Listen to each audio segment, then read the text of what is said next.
नमस्ते प्रणाम। मेरे यूट्यूब चैनल पे आप लोग का स्वागत है। और देखिए, मैं एक बहुत बढ़िया, बहुत मज़ेदार, मजाकिया गीत, नाच कहारवा गीत सुना रही हूँ। बहुत बढ़िया गीत है। देखिए, कोई पति गौना लेके आया है, पत्नी को घर में करके अपना खरिहाने में जाके सो रहा है।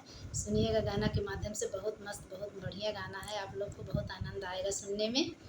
और चैनल को लाइक करिएगा, सब्सक्राइब करिएगा, ज़्यादा से ज़्यादा शेयर करिएगा। कमेंट में बताइएगा कि मेरा ये कहारवा गीत आप लोगों को कैसा लगा। बहुत बढ़िया गीत है, बहुत मजाकिया गीत है। आप लोग ज़रूर सुनिएगा, फुल वॉच करके सुनिएगा।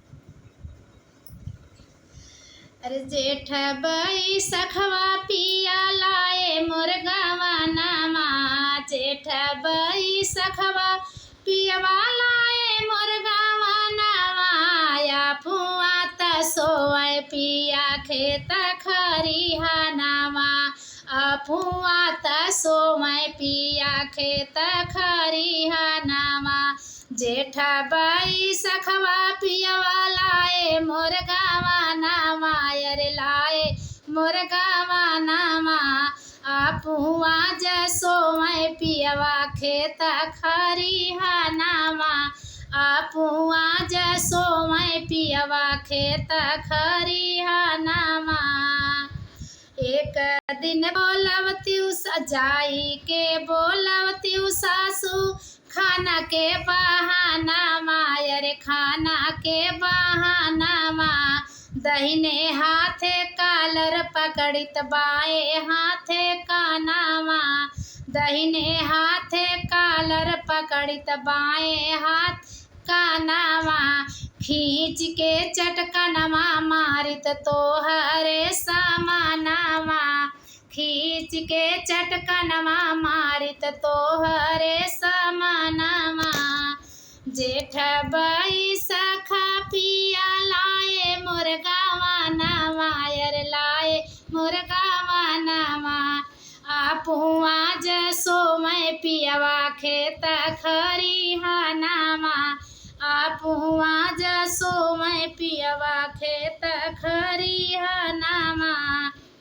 एक दिन बोलवत्यु जेठनी पानी के बहानामा, अरे पानी के बहानामा, ए दहिने हाथे कालर पकड़ित बाएं हाथे कानामा, दहिने हाथे कालर पकड़ित बाएं हाथे कानामा, खींच के चटकनमा मारित जेठनियु के समानामा, खींच के चटकनमा मारित तोहरे समानामा, जेठ बई सखा पिया लाए मोर गवानामा, अफुआ जसोए पी खेत खरिहानामा, अफुआ जसोए पिया खेत खरिहानामा।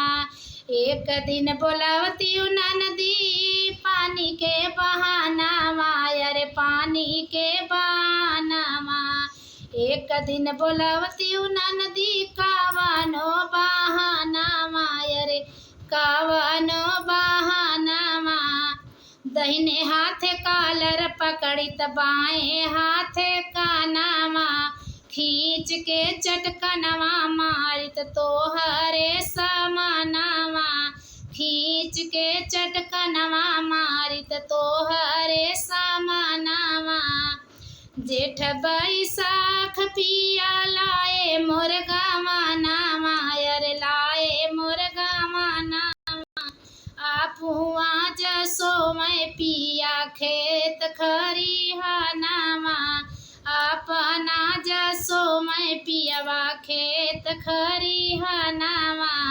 मेरा गाना कैसा लगा कमेंट में ज़रूर बताइएगा।